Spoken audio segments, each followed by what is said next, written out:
Georgia has work to do. That's according to the EU's top diplomat Joseph Borrell, who is in Tbilisi to discuss EU integration. The European Commission unveils plans for an EU-wide disability card which would allow people to prove any condition they have throughout the continent.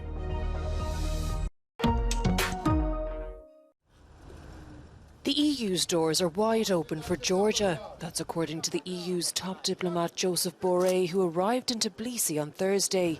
He's on a two-day visit to discuss European integration. The Balkan state applied for EU candidacy status in March 2022, but the foreign policy chief says progress is slow. Candidate status is not something that countries are entitled to. It needs to be earned.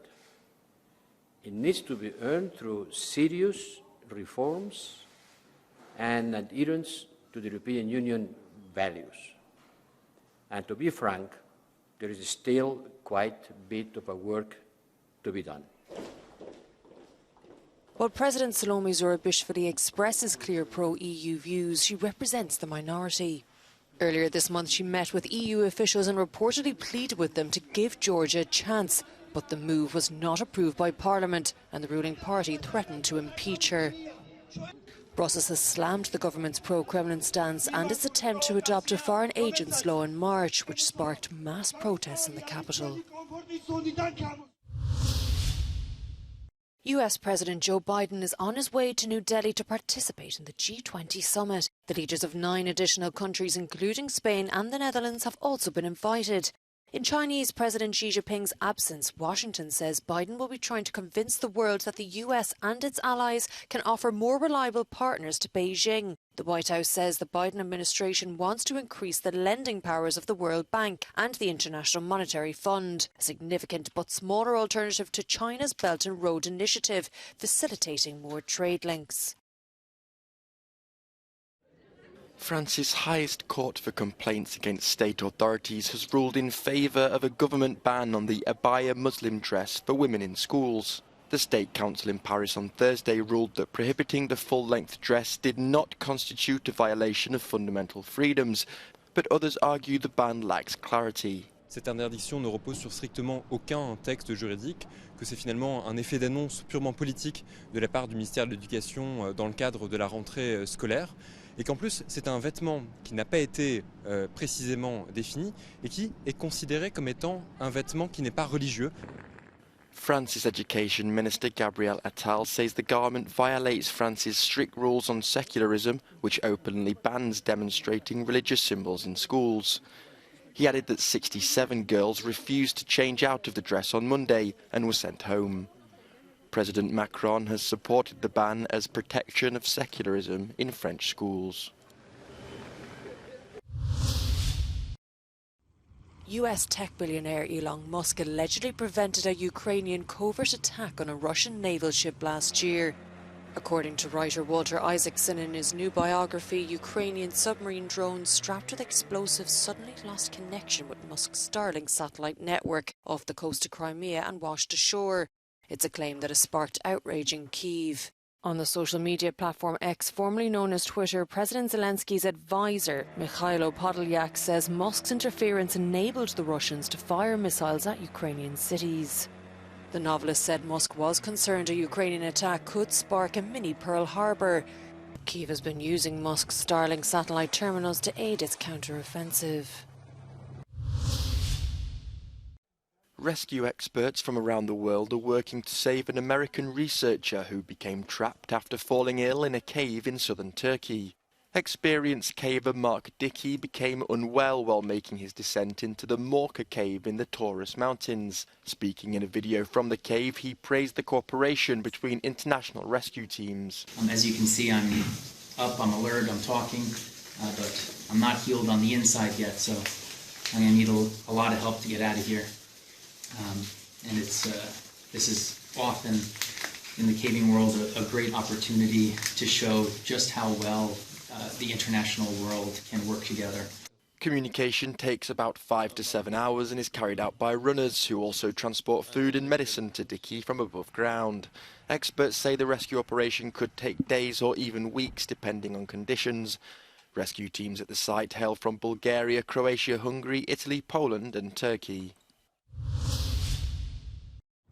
Antarctica is disappearing, and while the EU is still pushing to limit global warming and become climate neutral by 2050, at this rate sea ice will continue to melt slowly but surely for generations to come. That was a conclusion that the Potsdam Institute for Research made in its recently published Impact of Climate Change report. With record temperatures across much of the world this year, 2.7 million kilometres square of sea ice has been lost, and that's much more than experts expected. So that's about the same as 10 times the area of the United Kingdom. So this is a massive negative sea ice anomaly that we haven't really seen on this scale before within the period that we've monitored over the past 45 years. This dramatic loss of sea ice is causing catastrophic failures in the reproduction of local wildlife. The report says there are no visible signs of irreversible retreat yet, but we could reach the point of no return sooner rather than later. Now, unless we want to see a lot more of these things happening in the future, we've really got to get on with decarbonising. That won't solve the problem. Right? There will be adaptation that's absolutely needed. The complete collapse of the Antarctic could take hundreds or thousands of years, but would mean several metres of global sea rise for 10,000 years. A more intense warming in the future would further accelerate this process. 30 years to life in prison for US actor Danny Masterson after he was found guilty of raping 2 women in 2003. Jurors clearly. Both attacks took place in his Hollywood-era home when he was at the height of his fame on the Fox network sitcom That 70s Show. Prosecutors claim that Masterson used his prominence in the Church of Scientology, where all women were the members at the time, to avoid consequences for decades after the attacks.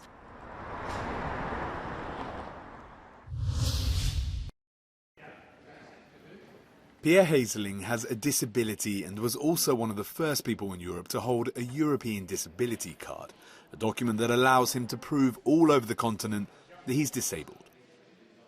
The card is already available in 8 European countries like Belgium through a pilot programme. This week the European Commission presented a proposal to extend it to all member states.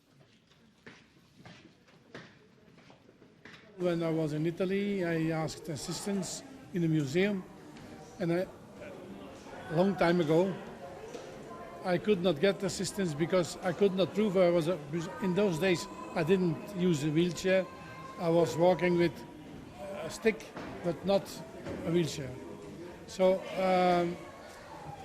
luckily the person was willing to get me an e-scooter so I could visit the museum. The card will grant disabled people equal access to any special treatment, including assistance, free and priority entrance to museums or preferential parking spots. By recognising disabilities all over the EU, it can also encourage both travel and mobility. It will also help to reduce extra costs encountered when going abroad. For the president of the European Disability Forum, it's a major step forward. When we cross borders, our disability does not disappear. And the disability card and the parking card are proofs of the disability status. So when you go from Belgium to Germany, a citizen of Belgium cannot need to prove that he is or she is a person with disability. The disability card will do it for that person. The proposal by the Commission comes more than 13 years after the first request to introduce one, and will now have to be discussed by the European Parliament and Council before it can become a reality. But disabled Europeans will have to wait at least a few more years to be able to officially use their cards.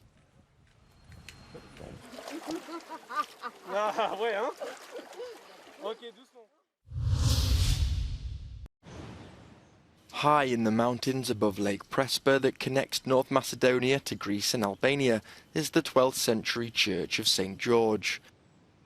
It's considered an important part of European cultural heritage, and that's because its fresco paintings offer a rare and interesting example of Byzantine art in the region.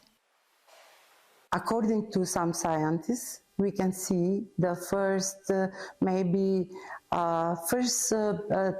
signs of starting the pre-Renaissance period, which we can see in the expression of the representing of the saints, also in their dresses.